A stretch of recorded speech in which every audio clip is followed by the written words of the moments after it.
Assalamualaikum warahmatullahi wabarakatuh. Perkenalkan, nama saya Dinda Yulestari dengan NIM 11880300407 dari kelas Sosiologi B. Di sini saya ingin menjawab pertanyaan UTS dari mata kuliah Sistem Pendidikan di Indonesia.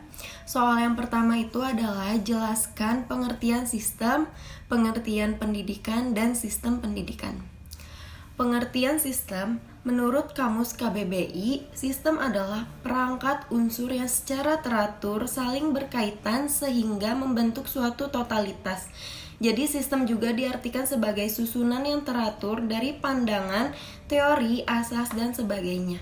KBBI juga mendefinisikan pengertian sistem sebagai sebuah metode. Menurut Ki Hajar Dewantara, pengertian pendidikan adalah proses menuntun segala kekuatan kodrat yang ada pada anak-anak peserta didik agar mereka sebagai manusia itu dapat mencapai keselamatan dan kebahagiaan setinggi-tingginya. Jadi sistem pendidikan adalah keseluruhan yang terpadu dari suatu kegiatan pendidikan yang berkaitan satu sama lain untuk mencapai suatu tujuan pendidikan. Pertanyaan selanjutnya, jelaskan menurut pendapat Anda tentang gagasan Merdeka Belajar dan Kampus Merdeka sebagaimana yang digagas Mendiknas Nadiem Makarim. Jadi Kampus Merdeka ini kan merupakan kebijakan Menteri Pendidikan dan Kebudayaan. Jadi menurut saya dengan adanya Kampus Merdeka yang bertujuan mendorong mahasiswa untuk menguasai berbagai keilmuan yang berguna untuk memasuki dunia pekerjaan itu sangat bagus gitu untuk di masa depan mahasiswa ataupun mahasiswi di Indonesia.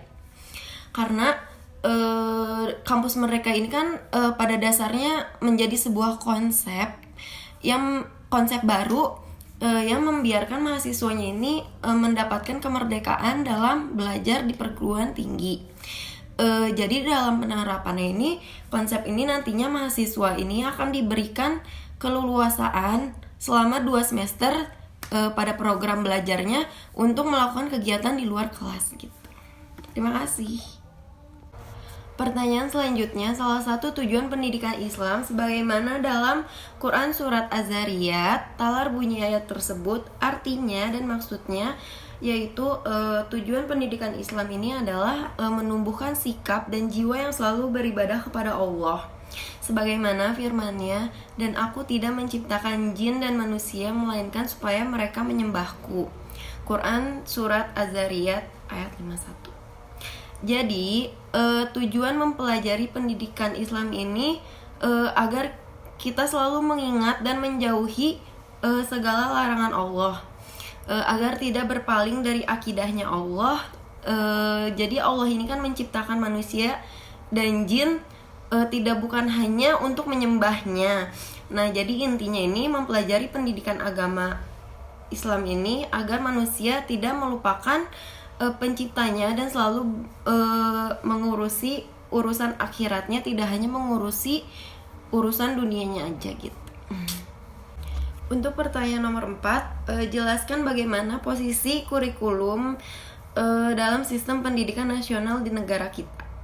Jadi kurikulum ini kan merupakan salah satu komponen yang ada dalam sistem pendidikan. Nah, di mana dalam kurikulum akan memberikan arah dan menjadi pedoman dalam pelaksanaan proses pendidikan, khususnya di lembaga-lembaga pendidikan formal.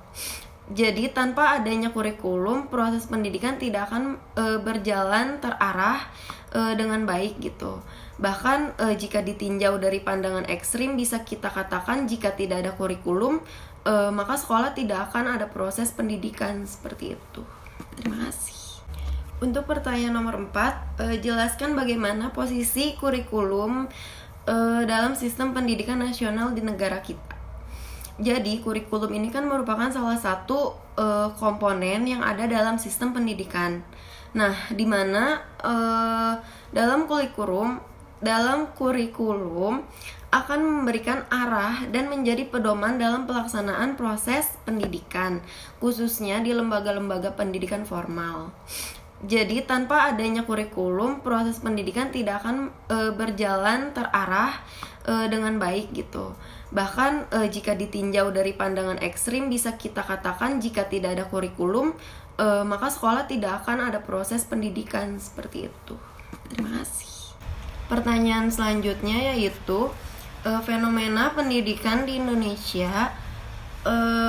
Kita sering mendenat SDIT, SMPIT, SMAIT. IT adalah Islam terpadu. Apa isi gagasan dari gagasan Islam terpadu?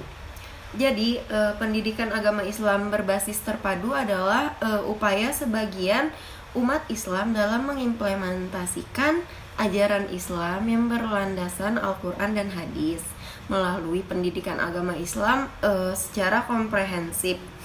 Jadi, pendidikan agama Islam terpadu ini diharapkan dapat menjadi sistem kesatuan yang tidak terpisahkan pada diri siswa. Konsep operasional pendidikan agama Islam terpadu ini adalah memadukan pendidikan agama dan pendidikan umum yang menyeluruh dan integral. Istilah terpadu menjadi jawaban sekaligus kritik umat Islam terhadap praktik pendidikan sekuler. Seperti itu. Pertanyaan terakhir yaitu jelaskan perbedaan kurikulum dan pembelajaran. Jadi, kurikulum ini berfungsi sebagai landasan yang memberikan arah dan tujuan pendidikan serta isi yang harus dipelajari. Sedangkan pembelajaran adalah proses yang terjadi dalam interaksi belajar dan mengajar antara guru dan siswa. Terima kasih, kurang lebihnya mohon maaf. Wassalamualaikum warahmatullahi wabarakatuh.